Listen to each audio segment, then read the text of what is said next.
Good morning everyone. स्वागत है आप सभी का हमारे YouTube channel the Mona show पे। तो चलिए आज का वीडियो स्टार्ट करते हैं। उससे पहले अगर अभी तक चैनल को सब्सक्राइब नहीं किया है तो चैनल को सब्सक्राइब कर दीजिए। तो आज के इस वीडियो के अंतर्गत मैं कराने वाली हूँ जनरल साइंस के वन लाइनर क्वेश्चन, जो भी रीट लेवल सेकंड की तैयारी कर रहा है, जो भी स्टूडेंट रीट लेवल सेकंड की तैयारी कर रहा है उसके लिए आज का वीडियो बहुत ही इम्पोर्टेंट रहने वाला है। तो वीडियो स्टार्ट करते हैं। आज का हमारा टॉपिक रहने वाला है जीव विज्ञान जनरल साइंस में बायोलॉजी के क्वेश्चन हम आज इस वीडियो के अंतर्गत कराने वाले हैं। तो चलिए वीडियो स्टार्ट करते हैं। लेकिन उससे पहले अगर अभी तक चैनल को सब्सक्राइब नहीं किया है तो चैनल को सब्सक्राइब कर लीजिए, क्योंकि आज का वीडियो बहुत ही इम्पोर्टेंट रहने वाला है जो भी स्टूडेंट रीट लेवल सेकंड की तैयारी कर रहा है। तो चलिए वीडियो स्टार्ट करते हैं। पहला क्वेश्चन देखते हैं। अंतरिक्ष कार्यक्रमों में ऑक्सीजन की आपूर्ति को नियंत्रण करने के लिए प्रयुक्त किए जाने वाले एक कोशिकीय शैवाल का नाम क्या है? कि जो भी अंतरिक्ष कार्यक्रमों में ऑक्सीजन की आपूर्ति को नियंत्रण करने के लिए एक कोशिकीय शैवाल का क्या नाम है? तो क्या नाम है? स्पाइरोगाइरा। अगला क्वेश्चन देखते हैं। वृक्षों की छालों पर उगने वाले कवक क्या कहलाते हैं? वृक्ष की छाल पर उगने वाले कवक को क्या कहते हैं? तो क्या कहते हैं? कोटिकोलस। अगला क्वेश्चन देखते हैं। अगला क्वेश्चन पूछ रहा है किसमें क्लोरोफिल नहीं पाया जाता? किसमें क्लोरोफिल नहीं पाया जाता? तो किसमें नहीं पाया जाता? कवक में क्लोरोफिल नहीं पाया जाता। जो फंजाई होता है उसमें क्लोरोफिल क्या होता है? एब्सेंट होता है। अगला क्वेश्चन देखते हैं। कवकों द्वारा संचित भोज्य पदार्थ किस रूप में संचित होते हैं? कवकों द्वारा संचित भोज्य पदार्थ किस रूप में संचित होते हैं? तो किस रूप में संचित होते हैं? ग्लाइकोजन के रूप में संचित होते हैं। अगला क्वेश्चन देखते हैं। गोबर पर उगने वाले कवक को क्या कहते हैं? गोबर पर उगने वाले कवक जो फंजाई गोबर के ऊपर उगता है उसे क्या कहते हैं? तो उसे बोलते हैं कोप्रोफिलस। अगला क्वेश्चन देखते हैं। अगला क्वेश्चन पूछ रहा है एग्रोट जो एक प्रकार का कवक है और राई पर बढ़ता है किससे प्राप्त होता है? किससे प्राप्त होता है? ये प्राप्त होता है क्लेवीसेप्स से प्राप्त होता है। अगला क्वेश्चन देखते हैं। आलू का संक्रमण लेट ब्लाइट किससे उत्पन्न होता है? आलू का जो संक्रमण होता है लेट ब्लाइट वो किससे उत्पन्न होता है? तो वो होता है फाइटोप्थोरा इन्फेंटेंस के द्वारा। अगला क्वेश्चन देखते हैं। उससे पहले अगर अभी तक चैनल को सब्सक्राइब नहीं किया है तो चैनल को सब्सक्राइब कर लीजिए, क्योंकि आज का जो हमारा वीडियो है वो रीट लेवल सेकंड के जो भी स्टूडेंट है उनके लिए बहुत ही खास रहने वाला है। तो चलिए अगला क्वेश्चन देखते हैं। के सिमिर फंक ने किस पोषक तत्व की खोज की थी?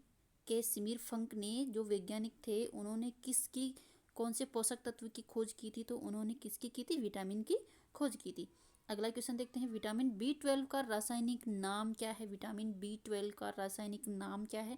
तो विटामिन B12 का रासायनिक नाम है साइनोकोबालामीन।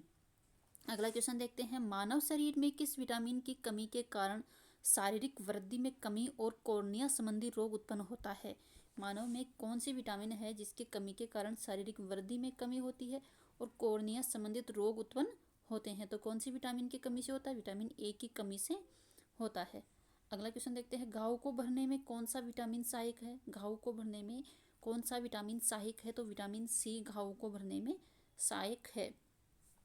अगला क्वेश्चन देखते हैं। किलोसिस नामक रोग किस विटामिन की कमी के कारण होता है? किलोसिस नामक रोग कौन सी विटामिन की कमी के कारण होता है? तो विटामिन B2 की कमी के कारण कौन सा रोग होता है? किलोसिस रोग होता है। अगला क्वेश्चन देखते हैं। जल में कौन सा विटामिन घुलनशील होता है?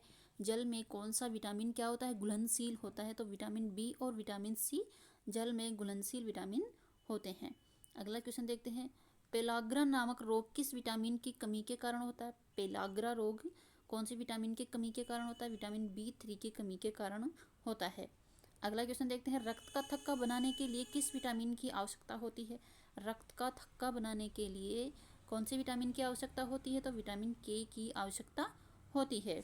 अगला क्वेश्चन देखते हैं। कौन सा विटामिन वसा में घुलनशील होता है? कौन सा विटामिन वसा में घुलनशील होता है? तो विटामिन A, D, ई तथा के ये कौन किस में घुलनशील होते हैं? वसा में घुलनशील होते हैं। अभी ऊपर देखा था कि कौन सा जल में घुलनशील होता है, तो कौन कौन से होते हैं? बी और सी किस में होते हैं? जल में घुलनशील होते हैं। और ए, डी, ई तथा के किस में होते हैं? वसा में घुलनशील होते हैं। अगला क्वेश्चन देखते हैं।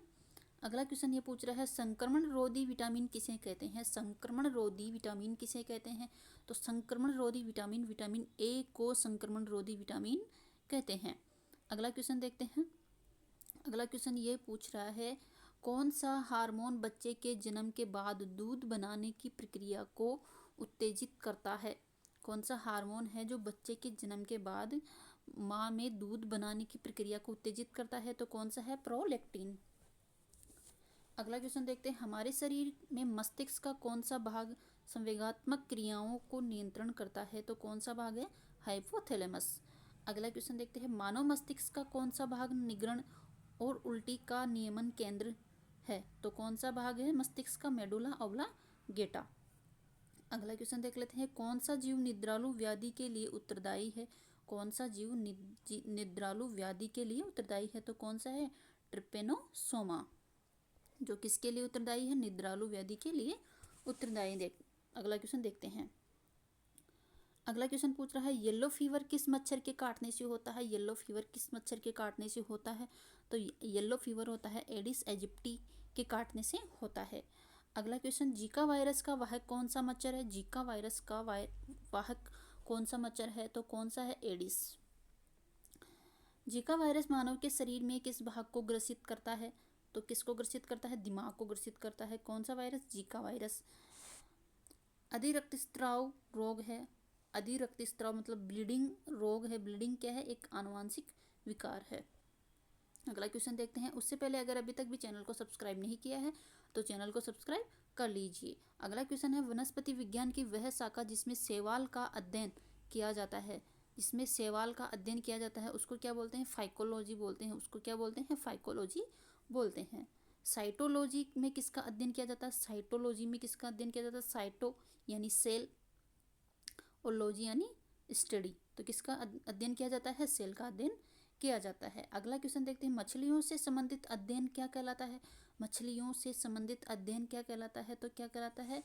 इक्थियोलॉजी कहलाता है। मछलियों से संबंधित अध्ययन क्या कहलाता है? इक्थियोलॉजी कहलाता है।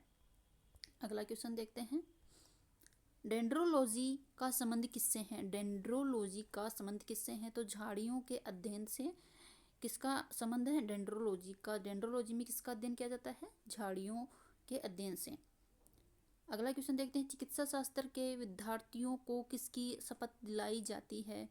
तो किसकी दिलाई जाती है? हिप्पोक्रेटस की शपथ दिलाई जाती है।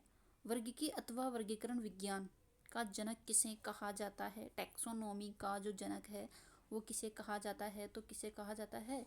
कैरोलस लिनियस को कहा जाता है। कार्ल वॉन लिने। अगला क्वेश्चन देख लेते हैं। अगला क्वेश्चन ये पूछ रहा है सूक्ष्म जीव विज्ञान माइक्रोबायोलॉजी का जनक किसे कहा जाता है? माइक्रोबायोलॉजी का जनक किसे कहा जाता है? तो ये कहा जाता है लुईस पाश्चर को किसका जनक कहा जाता है? माइक्रोबायोलॉजी का या सूक्ष्म जीव विज्ञान का जनक कहा जाता है। अगला क्वेश्चन देखते हैं जीवाणु विज्ञान बैक्टीरियोलॉजी का जनक किसे कहा जाता है? बैक्टीरियोलॉजी का जनक किसे कहा जाता है? तो रॉबर्ट कॉच को बैक्टीरियोलॉजी का जनक कहा जाता है। अगला देखते हैं। उससे पहले अगर अभी तक चैनल को सब्सक्राइब नहीं किया है तो चैनल को सब्सक्राइब कर दीजिए, क्योंकि आज का ये वीडियो बहुत ही इंपॉर्टेंट रहने वाला है। जो भी स्टूडेंट रीट लेवल 2 की तैयारी कर रहा है उसके लिए ये वीडियो बहुत ही इंपॉर्टेंट रहने वाला है। अगला क्वेश्चन देखते हैं प्रतिरक्षा विज्ञान इम्यूनोलॉजी का जनक किसे कहा जाता है? इम्यूनोलॉजी का जनक किसे कहा जाता है? तो एडवर्ड जेनर को किसका जनक कहा जाता है? इम्यूनोलॉजी का जनक कहा जाता है। अगला क्वेश्चन है कोशिका विज्ञान साइटोलॉजी का जनक किसे कहा जाता है? साइटोलॉजी का जनक किसे कहा जाता है? तो रॉबर्ट हुक को किसका जनक कहा जाता है? कोशिका विज्ञान यानी साइटोलॉजी का जनक कहा जाता है। अगला देखते हैं कवक विज्ञान माइकोलॉजी का जनक किसे कहा जाता है? किसका? माइकोलॉजी का जनक तो किसके कहा जाता है? एंटन डी बेरी को किसका जनक कहा जाता है? कवक विज्ञान या माइकोलॉजी का जनक कहा जाता है। अगला क्वेश्चन देखते हैं वनस्पति विज्ञान का जनक किसे कहा जाता है? वनस्पति विज्ञान का जनक किसे कहा जाता है? तो किसे कहा जाता है? थियोफेस्टस को किसका जनक कहा जाता है? वनस्पति विज्ञान का जनक कहा जाता है। अगला क्वेश्चन देखते हैं, आधुनिक वनस्पति विज्ञान मॉडर्न बॉटनी का जनक किसे कहा जाता है? तो किसे कहा जाता है? कैरोलस लिनियस को कहा जाता है। आनुवांशिकी जेनेटिक्स का जनक किसे कहा जाता है? जेनेटिक्स आनुवांशिकी का जनक किसे कहा जाता है? तो ग्रेगर जॉन मेंडल को किसका जनक कहा जाता है? आनुवांशिकी का जनक कहा जाता है। अगला क्वेश्चन देखते हैं, आधुनिक आनुवांशिकी का जनक किसे कहा जाता है? आधुनिक आनुवांशिकी का जनक किसे कहा जाता है? तो किसे कहा जाता है? T.H. मॉर्गन को कहा जाता है। अगला क्वेश्चन, आनुवांशिकी अभियांत्रिकी का जनक किसे कहा जाता है? आनुवांशिकी अभियांत्रिकी का जनक किसे कहा जाता है?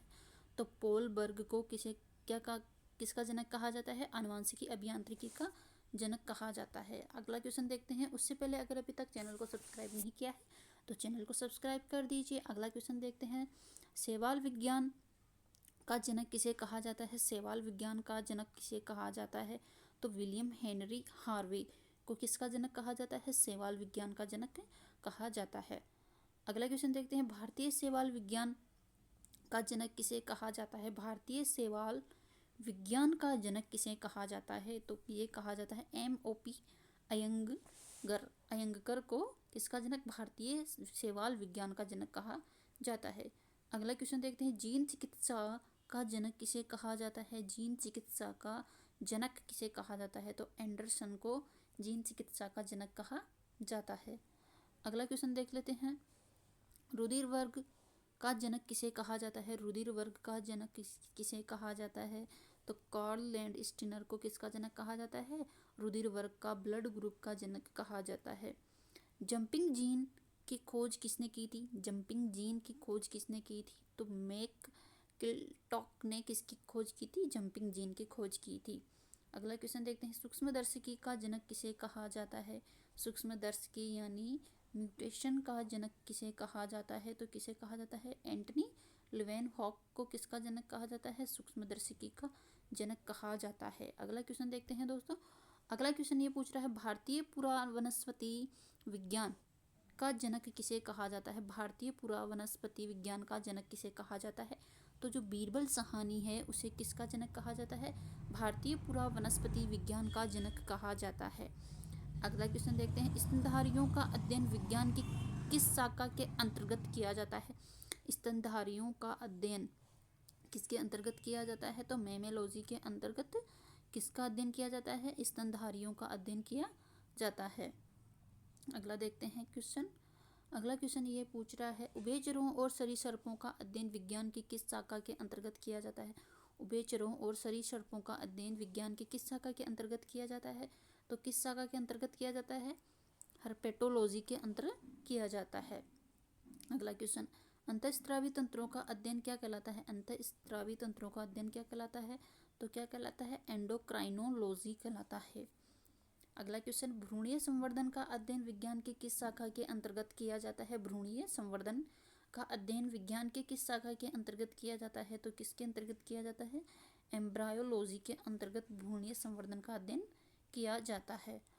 अगला क्वेश्चन देख लेते हैं, अगला क्वेश्चन है, मानव जाति के सांस्कृतिक विकास का अध्ययन क्या कहलाता है? मानव जाति के सांस्कृतिक विकास का अध्ययन क्या कहलाता है? तो क्या कहलाता है? एंथ्रोपोलॉजी कहलाता है। अगला क्वेश्चन देखते हैं दोस्तों, अगला क्वेश्चन ये पूछ रहा है, जीव जातियों के नामकरण एवं वर्गीकरण का अध्ययन क्या कहलाता है? जीव जातियों के नामकरण एवं वर्गीकरण का अध्ययन क्या कहलाता है? तो क्या कहलाता है? टैक्सोनॉमी कहलाता है। अगला क्वेश्चन है, रुधिर एवं रुधिर संबंधी रोगों का अध्ययन क्या कहलाता है? रुधिर एवं रुधिर संबंधी रोगों का अध्ययन क्या कहलाता है? तो क्या कहलाता है? हेमेटोलॉजी कहलाता है। अगला क्वेश्चन देखते हैं, अगला क्वेश्चन ये पूछ रहा है, सूर्य के प्रभाव से चिकित्सा करने की प्रक्रिया को क्या कहते हैं? सूर्य के प्रभाव से चिकित्सा करने की प्रक्रिया को क्या कहलाता है? तो इसे कहते हैं हीलियोथेरेपी कहते हैं। अगला क्वेश्चन, अन्य ग्रहों पर संभावित जीवों की उपस्थिति का अध्ययन क्या कहलाता है? अन्य ग्रहों पर संभावित जीवों की उपस्थिति का अध्ययन क्या कहलाता है? तो एक्सोबायोलॉजी कहलाता है। आगे चलते हैं, उससे पहले अगर अभी तक भी चैनल को सब्सक्राइब नहीं किया है तो चैनल को सब्सक्राइब कर दीजिए। अगला क्वेश्चन देखते हैं, किस जीव को उड़ने की क्षमता होने के बावजूद पक्षी वर्ग के अंतर्गत शामिल नहीं किया जाता? तो किसे नहीं किया जाता? चमगादड़ को किसके अंतर्गत शामिल नहीं किया जाता? पक्षी वर्ग में शामिल नहीं किया जाता है। अगला क्वेश्चन, नील हरित शैवाल जीवाणु तथा कवक में लवक नहीं पाए जाते, बल्कि लोमिली के आकार की कौन सी संरचना पाई जाती है? जो नील हरित शैवाल होते हैं जीवाणु तथा कवक में लवक नहीं पाए जाते, इनमें क्या पाए जाते हैं? एक लेमिली के आकार की संरचना पाई जाती है। तो उसे क्या बोलते हैं? उसे बोलते हैं क्रोमेटोफोर्स बोलते हैं। अगला क्वेश्चन देखते हैं, किन पौधों में जाइलम वाहिकाओं का अभाव होता है? तो किन पौधों में होता है? अनावर्त बीजी व टेरिडोफाइट्स में किसका अभाव होता है? जाइलम वाहिकाओं का अभाव होता है। अगला क्वेश्चन देखते हैं।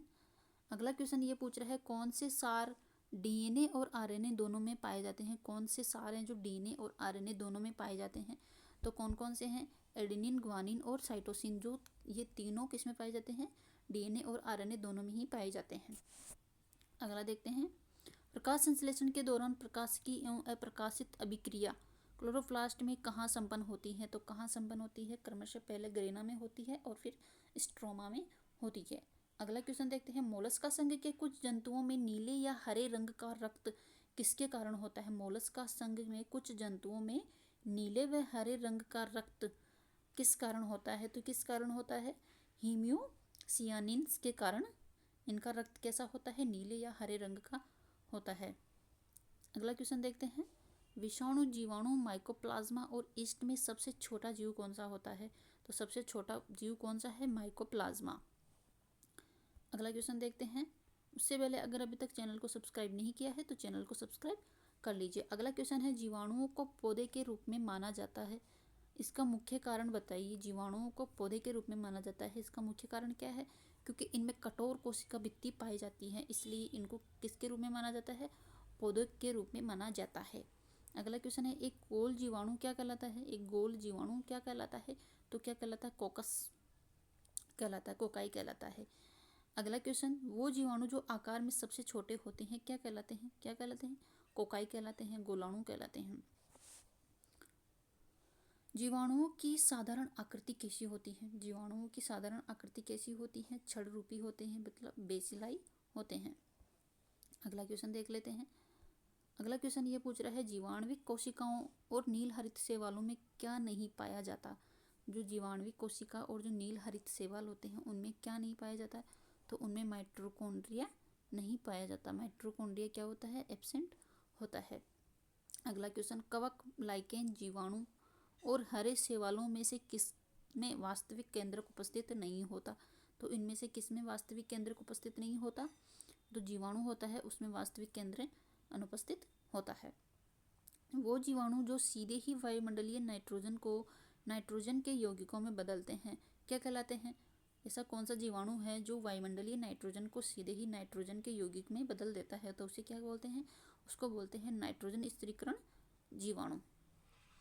अगला क्वेश्चन देख लेते हैं। अगला क्वेश्चन ये पूछ रहा है, अधिक नमक वाले आचार में जीवाणु जीवित नहीं रह पाते, इसका मुख्य कारण बताइए। जो अधिक अचार होता है, अधिक नमक वाला अचार होता है, जो कि हम बाहर जाते हैं कहीं भी तो अगर हम अचार लेते हैं तो उस अचार में नमक ज़्यादा होता है, तो इसका मुख्य कारण क्या होता है? क्योंकि ये द्रव्य कुंचित हो जाते हैं और इसी तरह मर जाते हैं, इसलिए उसमें क्या होता है? नमक ज़्यादा होता है, इसलिए वहाँ पे जीवाणु नहीं रह पाते।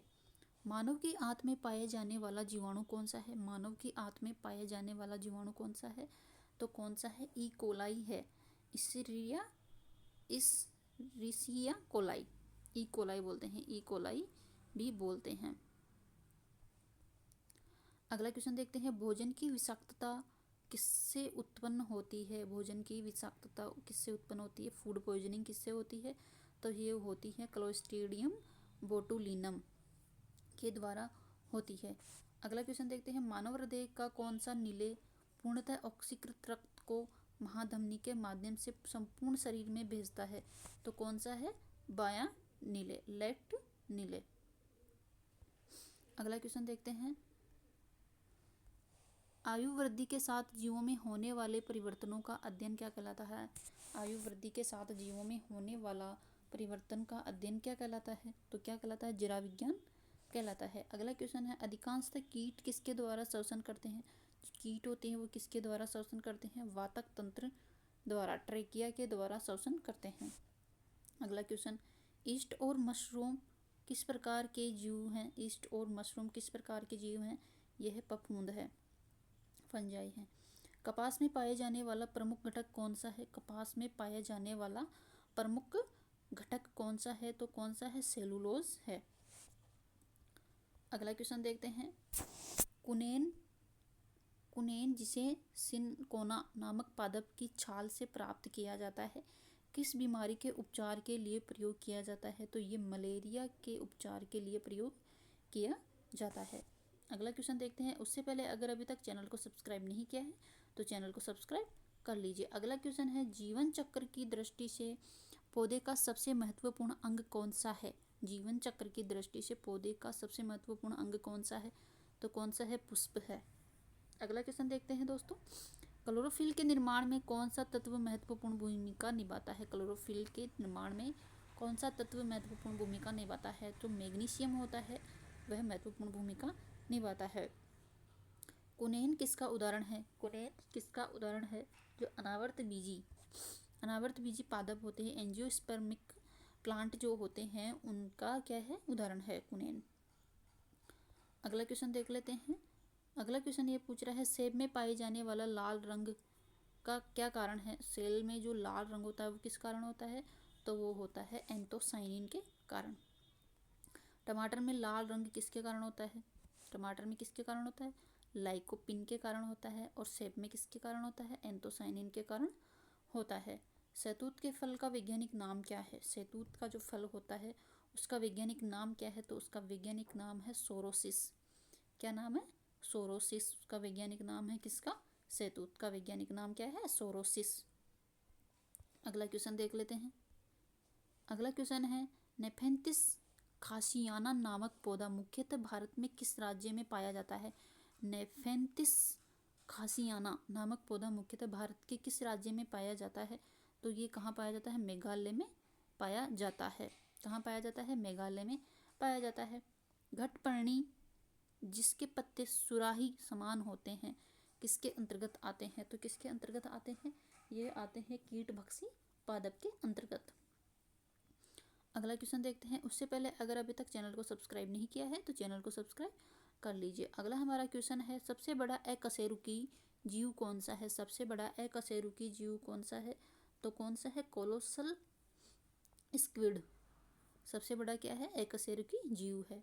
कौन सा प्राणी अपने आंत में जल का संग्रहण करता है? कौन सा प्राणी अपनी आंत में जल का संग्रहण करता है? तो कौन सा करता है? ऊंट करता है। चट्टानों पर उगने वाले पादप क्या कहलाते हैं? चट्टानों पर उगने वाले पादप क्या कहलाते हैं? तो क्या कहलाते हैं? शैलोदविद कहलाते हैं। अगला क्वेश्चन देखते हैं। उससे पहले अगर अभी तक भी चैनल को सब्सक्राइब नहीं किया है तो चैनल को सब्सक्राइब कर दीजिए, क्योंकि आज का जो ये हमारा वीडियो है वो जो भी स्टूडेंट रीट लेवल सेकंड की तैयारी कर रहा है उसके लिए बहुत ही खास रहने वाला है, तो ये वीडियो ज़रूर से ज़रूर देखें। अगला क्वेश्चन देखते हैं। अगला हमारा क्वेश्चन है, जल और स्थल दोनों पर रहने वाले जीवों को किस वर्ग के अंतर्गत रखा जाता है? जल और स्थल दोनों पे रहने वाले जीवों को, जो जल पे भी रहता है और स्थल पे भी रहता है, तो उनको क्या बोलते हैं? एम्फीबियन भी बोलते हैं, उभयचर बोलते हैं, उभयचर। हल्दी पौधे के किस भाग को खाने के लिए इस्तेमाल किया जाता है? जो हल्दी का पौधा होता है उसके किस भाग को खाने के लिए इस्तेमाल किया जाता है? तो किस भाग को किया जाता है? तने को इस्तेमाल किया जाता है।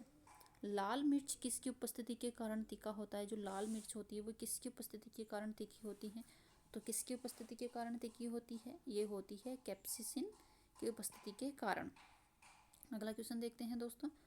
अगला क्वेश्चन ये है, रेशम का कीड़ा अपने जीवन काल के किस अवस्था में वाणिज्यिक तंतु उत्पन्न करता है? तो कौन सी अवस्था है जिसमें वो क्या करता है? वाणिज्यिक तंतु उत्पन्न करता है। तो प्यूपा अवस्था में उत्पन्न करता है। अगला क्वेश्चन देखते हैं।